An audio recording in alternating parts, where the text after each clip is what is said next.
Hello students, video शुरू करने से पहले प्लीज चैनल को लाइक, शेयर और सब्सक्राइब जरूर करें। एक इम्पॉर्टेंट इन्फॉर्मेशन, अगर आपको इस वीडियो के नोट्स चाहिए तो डिस्क्रिप्शन बॉक्स में दिया गया डाउनलोड लिंक चेक करें। Thank you. चलिए शुरू करते हैं। इस वीडियो में हम पढ़ेंगे BPCC 103 psychology of individual differences के प्रीवियस ईयर क्वेश्चन और most important questions with answers. ये क्वेश्चंस आपके एग्जाम के लिए बहुत इंपॉर्टेंट है। अगर आपने ये अच्छे से कर लिए तो एग्जाम निकलना पक्का है। Let's begin. Question 1, define personality, describe the factors affecting individual differences. Question explanation. इस क्वेश्चन में 2 पार्ट्स हैं। पहला, आपको पर्सनैलिटी को डिफाइन करना है और दूसरा, बताना है कि लोग एक दूसरे से अलग क्यों होते हैं। इसमें बायोलॉजिकल, साइकोलॉजिकल, सोशल और एनवायरनमेंटल फैक्टर्स का जिक्र जरूरी है। आंसर। इंट्रोडक्शन। पर्सनालिटी का मतलब है एक इंसान के सोचने, महसूस करने और बिहेव करने का यूनिक तरीका जो कंसिस्टेंट होता है। ये एक ऐसी कॉन्सेप्ट है जिससे हम इंडिविजुअल की यूनिकनेस को समझते हैं। हर साइकोलॉजिस्ट ने इसको अलग तरीके से डिफाइन किया है, लेकिन सब मानते हैं कि इसमें इंटरनल ट्रेट्स और एक्सटर्नल बिहेवियर दोनों शामिल होते हैं। इंडिविजुअल डिफरेंसेस का मतलब है कि लोग एक दूसरे से कैसे अलग होते हैं, और ये अलगापन कई फैक्टर्स की वजह से होता है, जैसे जीन्स, एनवायरनमेंट और अपब्रिंगिंग। Main body. 1. पर्सनालिटी की डेफिनेशन। गॉर्डन ऑलपॉट कहते हैं कि personality dynamic organisation of psychophysical systems है जो एक इंडिविजुअल के यूनिक एडजस्टमेंट को डिफाइन करती है। सिंपल शब्दों में, पर्सनैलिटी में वो सब क्वालिटीज आती है जो एक इंसान को दूसरे से अलग बनाती है। ये प्रिडिक्ट करने में मदद करती है कि कोई व्यक्ति किस सिचुएशन में कैसे रिएक्ट करेगा। 2. Biological factors. जेनेटिक्स, ट्विन और फैमिली स्टडीज दिखाते हैं कि जीन्स का पर्सनैलिटी पर स्ट्रॉन्ग इफेक्ट होता है, जैसे कि टेम्परामेंट या aggression. Neurobiology, brain structure, hormones और न्यूरोट्रांसमीटर्स जैसे सेरोटोनिन बिहेवियर और मूड को अफेक्ट करते हैं। फिजिकल ट्रेट्स, हाइट, हेल्थ और अपीयरेंस भी कॉन्फिडेंस और बिहेवियर को अफेक्ट करते हैं। 3. Psychological factors. कॉग्निटिव स्टाइल, हर इंसान चीजें देखने, समझने और सॉल्व करने का अलग तरीका रखता है। इमोशनल इंटेलिजेंस, अपने और दूसरों के इमोशंस को समझना और मैनेज करना भी एक इम्पॉर्टेंट एस्पेक्ट है। मोटिवेशन और एटीट्यूड, किसी इंसान का ड्राइव और सोच उसके बिहेवियर को शेप करता है। 4. सोशल और एनवायरनमेंटल फैक्टर्स। परिवार और अपब्रिंगिंग, बचपन का एनवायरनमेंट, पेरेंटिंग स्टाइल और बर्थ ऑर्डर से पर्सनालिटी शेप होती है। कल्चर और सोसाइटी, कल्चरल वैल्यूज डिसाइड करती हैं कि एक इंसान इंडिपेंडेंट होगा या ग्रुप ओरिएंटेड। फ्रेंड्स और एजुकेशन, पीयर ग्रुप और स्कूल लाइफ भी हैबिट्स और सेल्फ इमेज को शेप करते हैं। 5. सिचुएशनल फैक्टर्स और लाइफ एक्सपीरियंसेस। लाइफ इवेंट्स जैसे एक्सीडेंट्स, मैरिज या जॉब चेंज, इनका डीप इम्पैक्ट पड़ता है पर्सनैलिटी पर।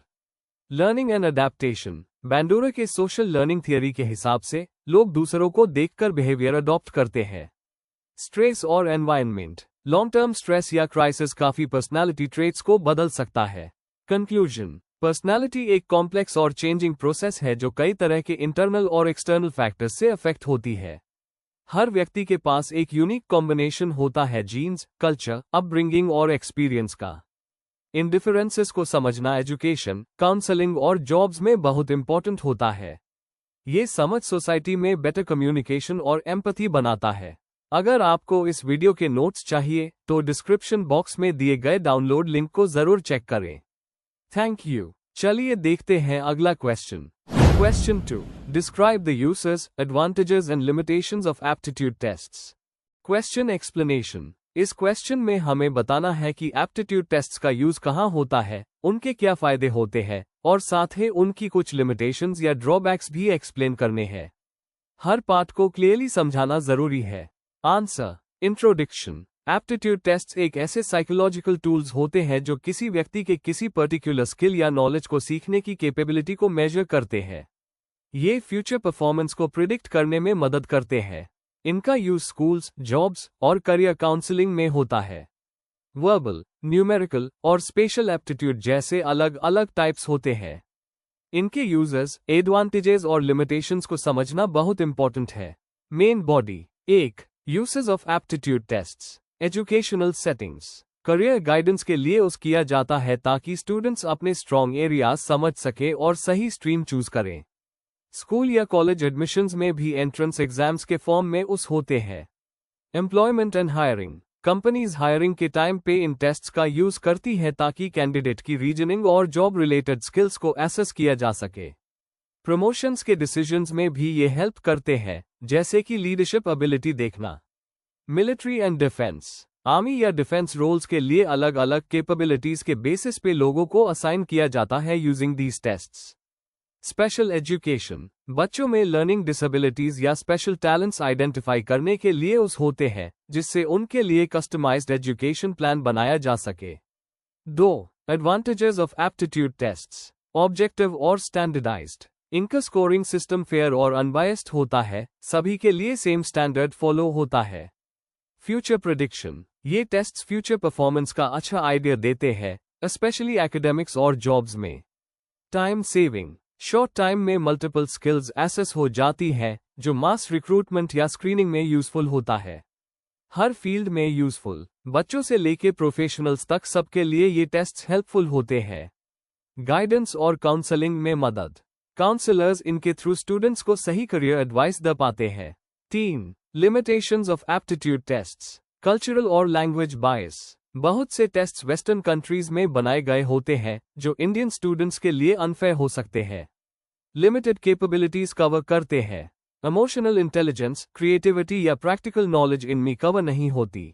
Test anxiety. कई लोग प्रेशर में परफॉर्म नहीं कर पाते, इसलिए रिजल्ट एक्चुअल पोटेंशियल को रिफ्लेक्ट नहीं करता। Over dependence on scores. सिर्फ टेस्ट के नंबर के बेसिस पे डिसीजन लेना सही नहीं होता, पर्सनल क्वालिटीज भी मैटर करती है।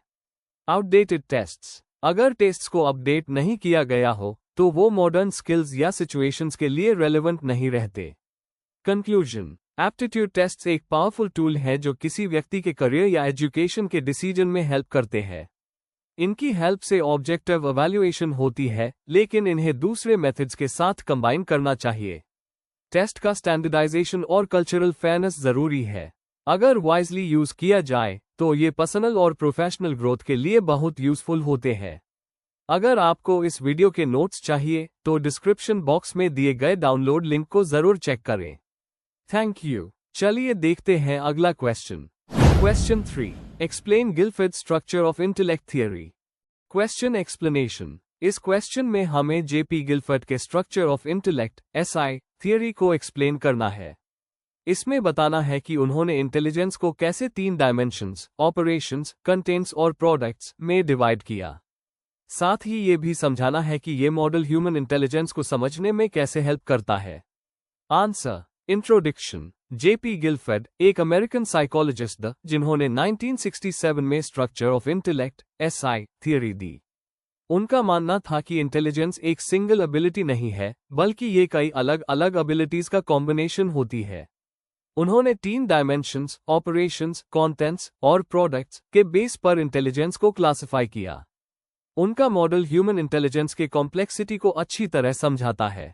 Main body. 1. Structure of intellect model के डायमेंशंस। गिलफर्ड का मॉडल एक 3 डायमेंशनल क्यूब के फॉर्म में था। हर एबिलिटी 3 डायमेंशंस के कॉम्बिनेशन से बनती है। ऑपरेशंस, सोचने के तरीके। कॉग्निशन, समझना। मेमोरी, याद रखना। डाइवर्जेंट थिंकिंग, क्रिएटिव आइडियाज बनाना। कन्वर्जेंट थिंकिंग, लॉजिकल सॉल्यूशन निकलना।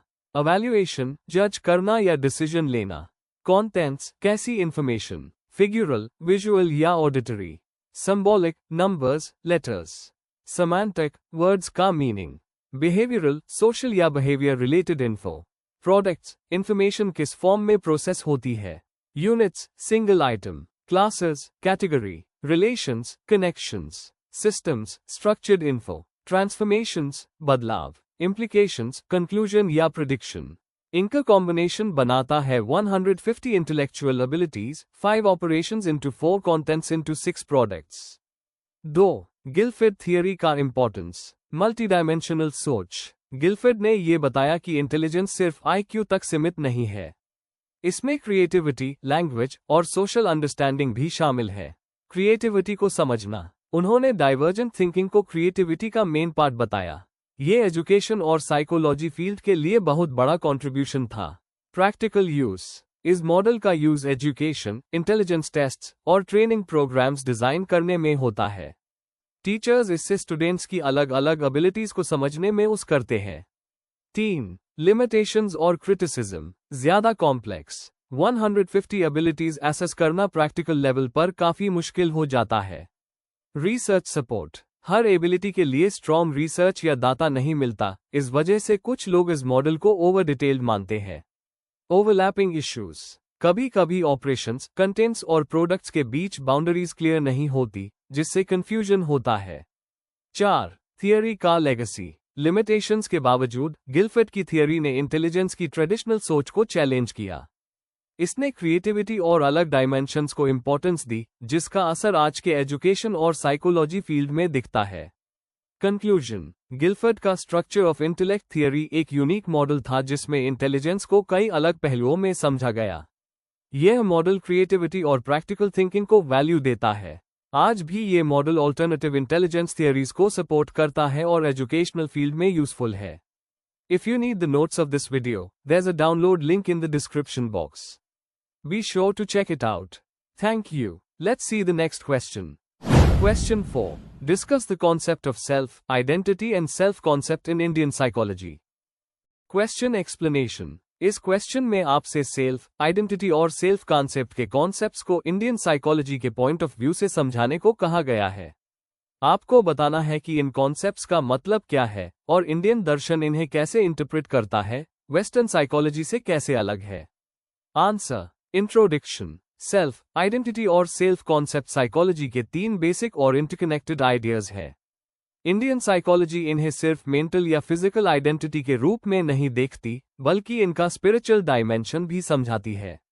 वेदांता, उपनिषद और गीता जैसे ग्रंथों में इन कॉन्सेप्ट्स को डिटेल में समझाया गया है। यहाँ सेल्फ को एक आत्मा के रूप में देखा जाता है जो ब्राह्मण का अंश है।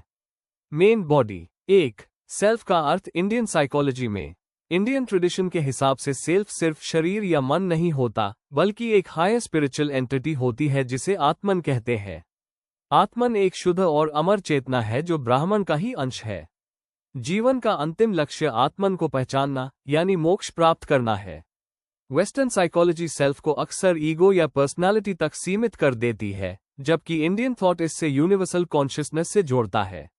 2. आइडेंटिटी का कॉन्सेप्ट। आइडेंटिटी एक व्यक्ति की कई लेवल्स पर पहचान होती है, शारीरिक, मानसिक और आध्यात्मिक। किसी इंसान की आइडेंटिटी सिर्फ उसकी सोशल रोल जैसे स्टूडेंट या टीचर से नहीं होती, बल्कि उसके स्वभाव और स्वधर्म से भी होती है। इंडियन फिलॉसफी में ईगो बेस्ड आइडेंटिटी से डिटैच होने की सलाह दी जाती है ताकि इनर सेल्फ का रियलाइजेशन हो सके। 3. सेल्फ कॉन्सेप्ट क्या होता है। सेल्फ कॉन्सेप्ट मतलब एक इंसान अपने बारे में क्या सोचता है, उसकी एबिलिटीज, वैल्यूज और रोल्स। इंडियन साइकोलॉजी कहता है कि सेल्फ कॉन्सेप्ट सिर्फ बाहरी फैक्टर्स से नहीं बनता, बल्कि अंदर की स्पिरिचुअल ग्रोथ से भी तय होता है। मेडिटेशन, योग और आत्मा विचारा जैसे मेथड्स यूज होते हैं अपने ट्रू सेल्फ को समझने के लिए। वेस्टर्न मॉडल में सेल्फ कॉन्सेप्ट ज्यादातर सोशल फीडबैक और अचीवमेंट पे बेस्ड होता है। 4. वेस्टर्न और इंडियन थॉट का तुलनात्मक नजरिया।